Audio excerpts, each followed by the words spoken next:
皆さんごきげんよう、上川薫です。今回取り上げる話題は、自民党総裁選に野田聖子議員が出馬表明を行いました。私のチャンネルでは今後も何回か自民党総裁選についての話題をすると思うので、さすがに候補者が増えたのにこれを無視するわけにもいきません。というわけで、彼女が出ることによってどのような影響が出ているのか、そのあたりについての解説を今回は行っていこうと思います。それでは早速ですが、野田聖子議員がどのような思いを持って出馬表明をしたのか、そのあたりについての記事を見ていきましょう。野田氏、女性や子供が生きていける政治を。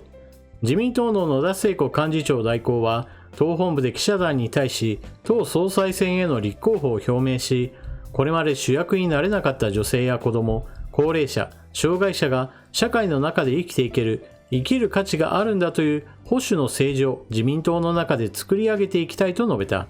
野田氏は、微力だが仲間と頑張ることを約束すると強調し、総裁選での自身の政策などについては、明日からの論戦で披露させていただきたいと説明した。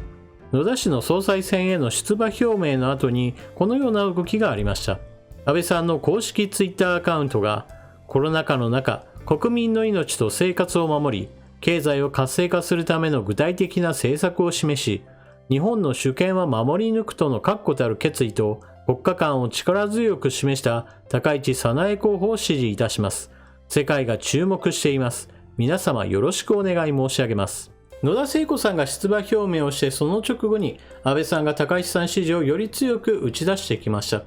これは高市さんに対する評価として、女性だからこのまま総裁選になれば女性初の首相になれるんだなといったことから評価している、そのような人も一部にはいるでしょう。ですから野田聖子さんが出てくることによって女性票というものがある程度失われるかもしれない、そういったマイナス要素を考えて、よりプラスの要素でこれを打ち消そうとなった時に、自分の支持がより鮮明にすることによって、例えば国会議員票などに影響を及ぼそうと考えた可能性があります。ちなみに私自身は高市さんに女性だからといって性別を理由として評価ポイントは与えていません。基本的には政策を見ての話をしかしていません。しかし今回のように安倍さんが高市さん支持をより強く訴えたことによって、一つ岸田さんにとってはマイナスの要素もあります。安倍さんが高市さんをなぜ推すのか、その理由として言われているのが、彼女が保守層を一手に引き受ける自民党を救うための候補者であるからといった説があります。これまでの自民党の政策から考えれば、高市さんの掲げる政策というのは、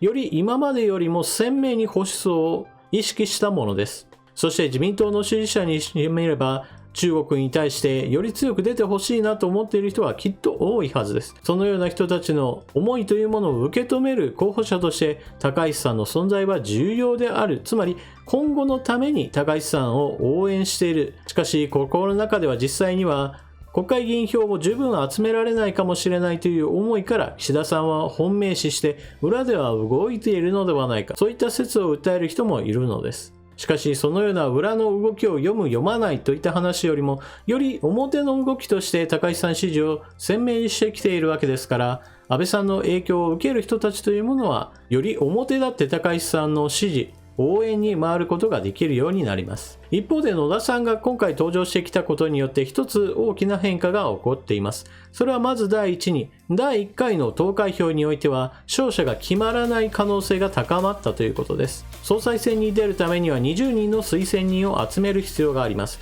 ですから最低限20票は彼女は獲得するはずです。そこからどれだけ上積みができるかといえば、ほとんどできないでしょう。私のこのような予測というのは何も私の勝手な妄想ではありません。というのも、世論調査においても党員調査においても、野田聖子議員に対する評価といったものをほとんど聞かれないからです。しかし出てくるからにはある程度入るわけですから、それが阻害要因となって誰かが過半数を取るには難しくなったというわけです。では野田聖子議員というのはどのような政策を取っているか。現在のところ総裁選に出てこのような政策をという話は今後の話として現在のところは話してはいません。しかし野田聖子議員はオフィシャルサイトを開いており、そこには普段の政策思考としてどのようなことを考えているか、そのような内容をすでに列記しています。そのようなものについて私も一応読んではみたのですが、取り立ててこれだといったような政策があるわけではありません。いわゆる標準的な政策を並べているだけといった感じなので、特に目立ったものは何もありませんでした。そしてどのような政策思考を持っているか、その方向、また分離的に近い人物として言えるのは、おそらくは高市さんとは真逆の方向、岸田さんや河野さんの方がむしろ近い人物に当たります。ですから、今回野田さんが出ることによって政策の食い合いが発生するとすれば、すでに出馬表明している中で、岸田さんや河野さんとなり、そのあたりでの食い合いが発生すると思います。一方で政策的にはおそらく真逆に位置する高市さんとの差というものは鮮明になりますから、全体の構造からすればもしかしたら高市さんにとって良い方向へと話が進むんじゃないかなというのが私の予想です。似たような政策を岸田さんと野田さんがするんであれば、別にどっちでも構わないや的なことを考える人たちもいるでしょうし、またどっちについても優劣の差があんまり感じないようであれば、それから全く離れたところにいる高市さんの方がより鮮明に浮き上がるように私には思えるからです。なお最後に一言、野田聖子議員が今回総裁選出馬を表明したわけですが、政策についての話というものよりもむしろ彼女の周りの人物についての話題が今後はどんどんと増えるのではないかなと思います。特に夫は以前は暴力団組員をしていたという事実が裁判所に認定されている人物です。またそれだけではなく、彼の出自であったり、どんなことをやっていたのか、そのあたりについての話というものも、それこそ週刊誌が叩きまくってもどんどんと誇りがいっぱい出てくるんじゃないのと言われるような人物だと言われています。野田聖子議員が登場することによって、総裁選がなんだか政策の話とは全く別の方向でなんだか盛り上がってしまうんじゃないかなというのが私は結構心配しています。あなたは野田聖子議員の出馬表明にどのようなことを思ったでしょうか。ぜひともコメントをしていってください。それでは動画を最後までご視聴いただきありがとうございました。チャンネル登録していない方はぜひともチャンネル登録を、そして動画を見終わったら評価ボタンのクリックもよろしくお願いします。それでは次の動画でまたお目にかかりましょう。またね。